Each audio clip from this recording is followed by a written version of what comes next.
Hey Sag, it's Jen here. I'm doing a reading for you.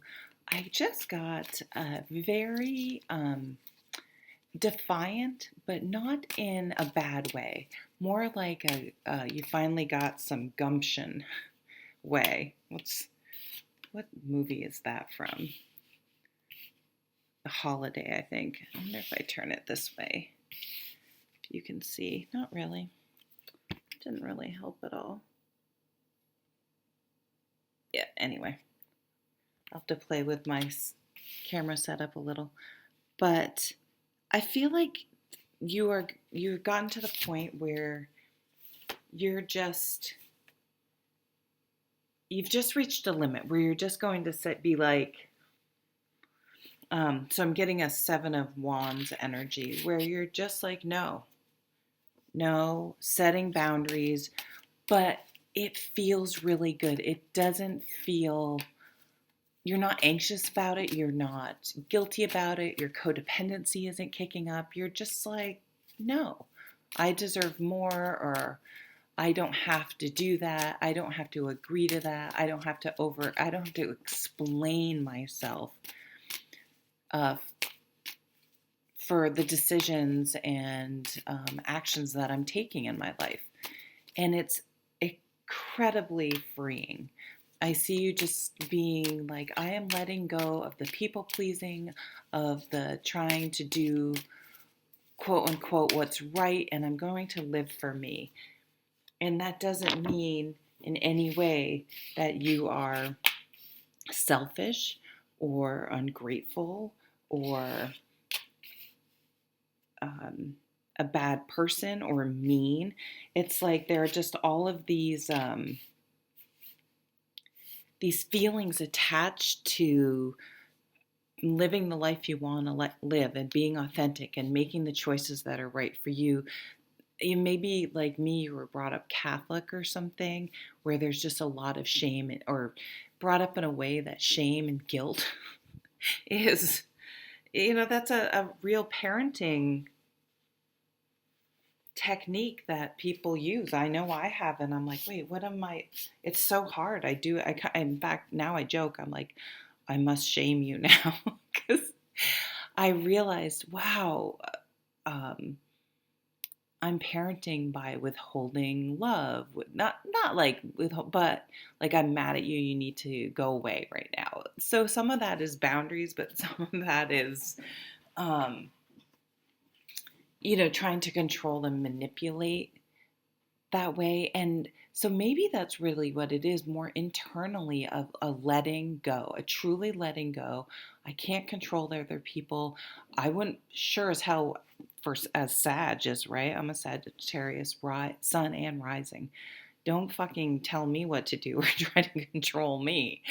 And but maybe like me, you have a lot of Scorpio in your chart, and there's that tendency to want to control and manipulate a little bit. So for most of you, I think it's standing up to that type of behavior and realizing, like, I don't have to conform to make this other people happy. Their happiness is not dependent on me. And this is where it gets a little tricky, because it's like, am I not compromising to be in this relationship? Or is am I seeing the signs that this relationship or partnership or job or whatever it is isn't right for me? And that's why we're bumping up against each other. Okay, so that was some channeling. I haven't really even looked at the cards. Well, you have the wish card. You have the high. So this is the vice versa tarot.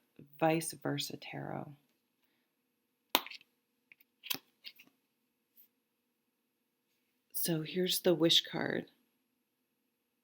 I can show you both sides. So what I'm getting from this is that you are someone's dream come true, someone's wish come true. But it's like someone's coming, but you've turned your back. In your gut. So this is the high priestess. She's all intuition. This is Scorpio energy again as well, I'm getting. So I don't know if Scorpio is of some significance, whether it's that time point when Scorpio, let me get my handy dandy little wheel here. Oh no, but I'm getting old. I need to hold everything up to the light. October 23rd to November 21st. You almost know this person's coming, or I'm getting that all of a sudden you say, I need to let go. I'm sorry, I'm having trouble understanding. Okay, you've known you've needed to make a decision that what you truly want is out there. And the person that you're like, this is the person dreaming to me of their 9 of cups, and you're their 9 of cups. Like you will be meeting the right situation, the right partner, the right mix. Judgment card. That's a wake up call. A wake up call to listen to your intuition and follow your inner voice and follow your inner guidance. The 7 of Wands came out, and don't fucking apologize for it. You always have the high ground in your life. You always can make the choice to do what's right for you. You do not have to follow what someone else wants you to do. And you don't have to feel guilty about it if it's not what you want and it doesn't feel right to you. So there's this big wake up call with Judgment where you're sort of like, what the fuck am I tolerating that for? Or even more subtly, it could just be a shift within you that I don't have to settle for or stay where I am or whatever part. If there's a part of your life, I'm getting like a square. So look at your astrology and see where the squares are. The squares just cause enough discomfort that you can't ignore it anymore. And it's okay. I almost see like someone, you're trying to ignore something, or you're trying to ignore a nosy neighbor or something someone's doing. So it could be more metaphorically though, and finally it's so pronounced, it's so obnoxious, it's so clearly a pattern and clearly for you unacceptable, and probably for everyone else, most people.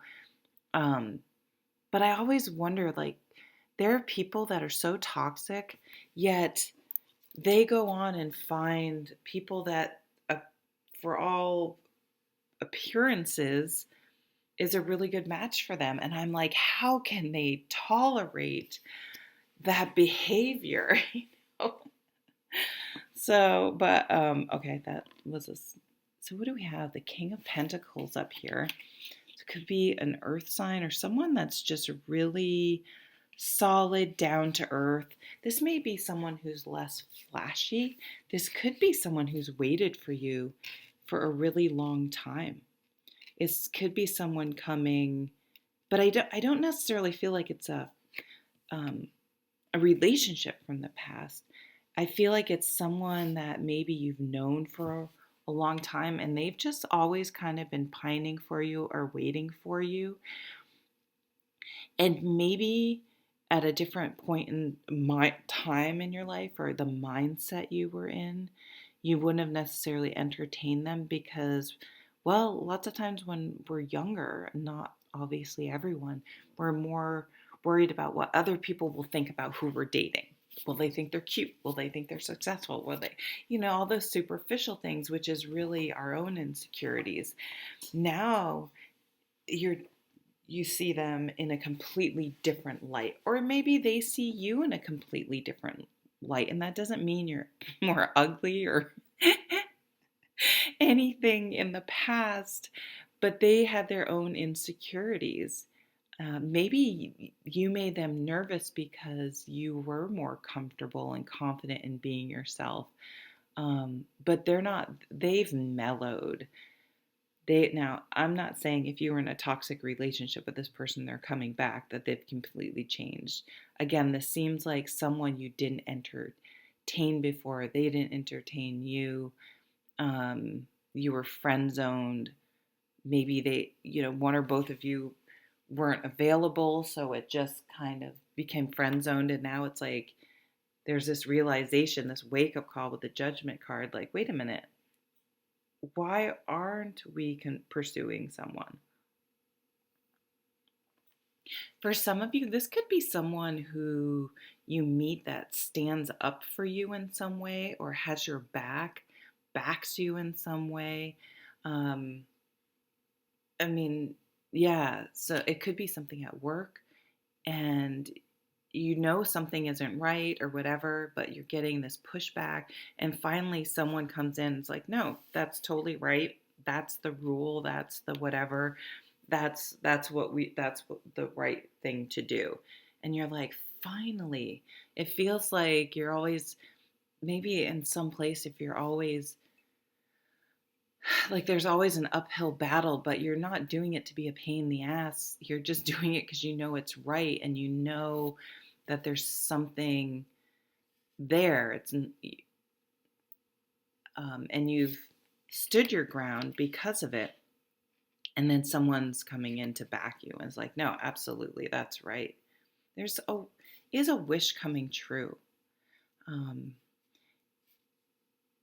And I'm just drawn to that high priestess with her back to us. It's like it's right there. If you just turn around, it's right there. But there's something that's clouding your judgment, that this judgment card something will open your eyes to this possibility, this new opportunity. Yeah, so it could be someone who sort of stands up for you, or it could also be that if there's someone in your life that maybe you have a self-deprecating humor, but they sort of know when you're joking and when you're struggling with that confidence, or they just see you and talk and make sure that you're like, this happened to me recently. Oh, I teach a class and it's super fucking boring. It is. It's a training and it's all about rules and regulations. And it's just, it's hard material to work with. And a friend of mine had to take it and I texted them like, oh my God, I'm sorry, this is so boring. And he's like, don't apologize for that.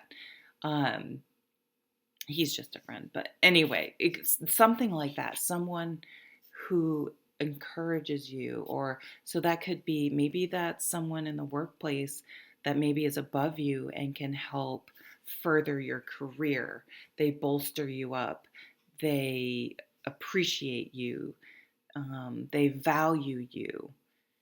And it's really wonderful but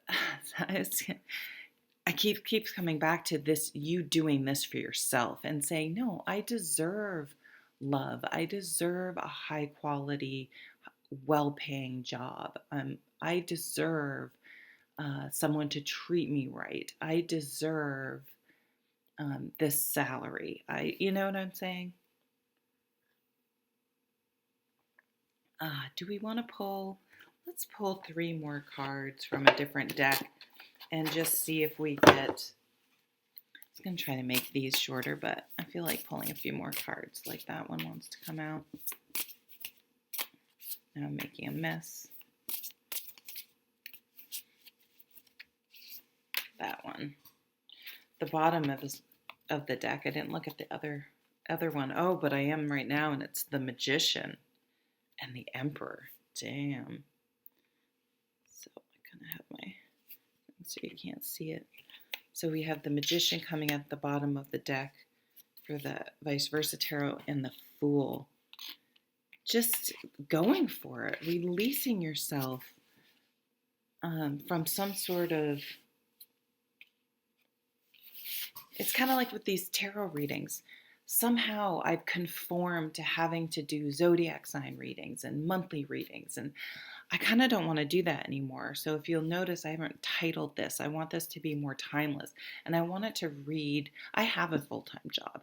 I want to read how I want to read when I feel inspired, because I feel like my videos are forced, and I don't want to fucking feel that way anymore. And I don't have to. And if someone wants to try to make me feel bad about that, that's like, focus on your own shit. Like, you realizing other people, no one's perfect. Other people need to focus on their own shit. You're just like, I'm gonna live a positive, happy life and release myself from these arbitrary rules and burdens, and I have to feel guilty about everything, and I have to be this way or that way, and just the Five of Swords.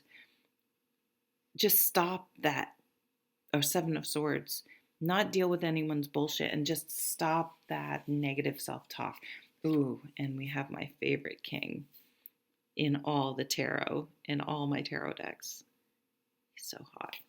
It's on the star, Jesus. Yeah, so if you've been in sort of a Four of Cups, which is a funk, right? Probably because you've been waiting around for something or someone, and it's just been disappointing. But I think, like, why am I spending my time being disappointed over people that didn't appreciate me? Like, I'm sick of waiting. I'm not going to wait anymore. I'm not going to anyone who ghosts you or makes you feel out in the cold. Fuck no. You want a stable, mature relationship, and you want a stable, secure job that pays well. You want to be around family and friends that support you. You have the Star and the Nine of Cups. So a wish is coming true, but the thing is, it isn't so much something coming in from the outside, it's from the inside, because you know your value, know your worth, know what you will and will not tolerate, and most importantly are letting go of the worry and the guilt and the shame and the arbitrary rules, and freeing yourself and allowing yourself to be happy and to be self-centered, in the sense that you are focusing on being your best self and your happiest self, more importantly, and not worrying or focusing on what other people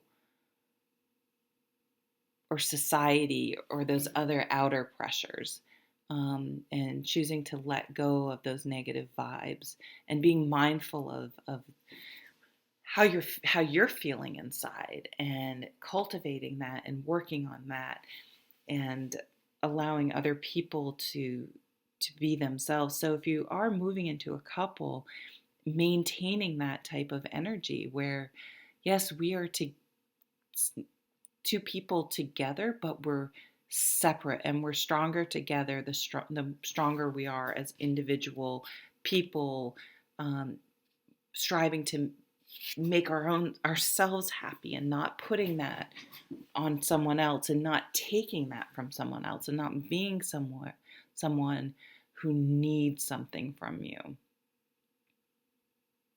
Okay, Sag, thank you for joining me. If you liked, or this reading, I was going to say, or if you didn't like, but I guess I shouldn't encourage thumbs down. If you wanted to give me a thumbs up, like, share, subscribe, that'd be great. Take care.